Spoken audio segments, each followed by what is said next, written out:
Hello guys, എല്ലാവർക്കും പുതിയൊരു വീഡിയോയിലേക്ക് സ്വാഗതം. നമ്മളിന്ന് ഒരു ഇലക്ട്രിക് ബ്ലോവർ പർച്ചേസ് ചെയ്തിട്ടുണ്ടായിരുന്നു ഫ്ലിപ്കാർട്ടിൽ നിന്ന്.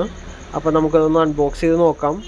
ബോക്സ് കുറച്ച് മോശമായിട്ടാണ് വന്നിരിക്കുന്നത്, എന്നാലും സാരമില്ല, നമുക്ക് ബോക്സ് ഒന്ന് ഓപ്പൺ ചെയ്ത് നോക്കാം.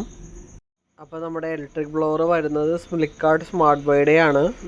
ഒരു 600 വാട്ട്സിൻ്റെ ബ്ലോവറാണ് വരുന്നത്. നമുക്ക് അത്യാവശ്യം ലെങ്ത് ഉള്ള കേബിളും കൂടെ വരുന്നുണ്ട് കണക്ട് ചെയ്യാനായിട്ട്. ഇത് നമുക്ക് സക്ക് ചെയ്യാനുള്ള ഒരു ഹെഡർ പോർഷൻ കൂടെ വരുന്നുണ്ട്. പിന്നെ ഒരു ക്ലോത്ത് കൂടെ അവർ തന്നിട്ടുണ്ട് വരുന്ന ഡസ്റ്റ് എല്ലാം കളക്ട് ചെയ്യാനായിട്ട്. ഇങ്ങനെയാണ് അപ്പോൾ നമ്മുടെ ബ്ലോവറിൻ്റെ പവർ വരുന്നത്. ഇനി നമുക്ക് വാക്യൂം ക്ലീനറായിട്ട് യൂസ് ചെയ്യാനായിട്ട് ഈ ഹെഡ് നോസിൽ എടുക്കുക, നമ്മുടെ സൈഡിൽ അറ്റാച്ച് ചെയ്യുക. അതുപോലെ നമ്മുടെ ക്ലോത്ത് എടുക്കുക, നമ്മുടെ ഹെഡ് നോസിൽ നേരത്തെ അറ്റാച്ച് ചെയ്ത സ്ഥലത്ത് നമ്മളിത് ഫിക്സ് ചെയ്ത് കൊടുക്കാം. ഇനി നമുക്ക് ഡസ്റ്റിൽ പോയിട്ട് നമുക്ക് നേരെ സക്ക് ചെയ്തെടുക്കാവുന്നതാണ്. ഇത് കണ്ടില്ലേ, ഇനിയിപ്പോൾ നമ്മുടെ ആ വേസ്റ്റ് പാർട്ടിക്കിൾസ് ഒന്ന് ക്ലോത്തിലോട്ട് ഒന്ന് അടിയുന്നതാണ്. വീഡിയോ അപ്പോൾ ഇഷ്ടപ്പെടുമെങ്കിൽ എല്ലാവരും ചാനൽ ലൈക്ക് ചെയ്യുക, സബ്സ്ക്രൈബ് ചെയ്യുക, കൂടെ ബെൽ ബട്ടൺ കൂടെ പ്രസ് ചെയ്തേക്കുക. അപ്പോൾ വരുന്ന അപ്ഡേറ്റ്സ് എല്ലാം കിട്ടുന്നതാണ്.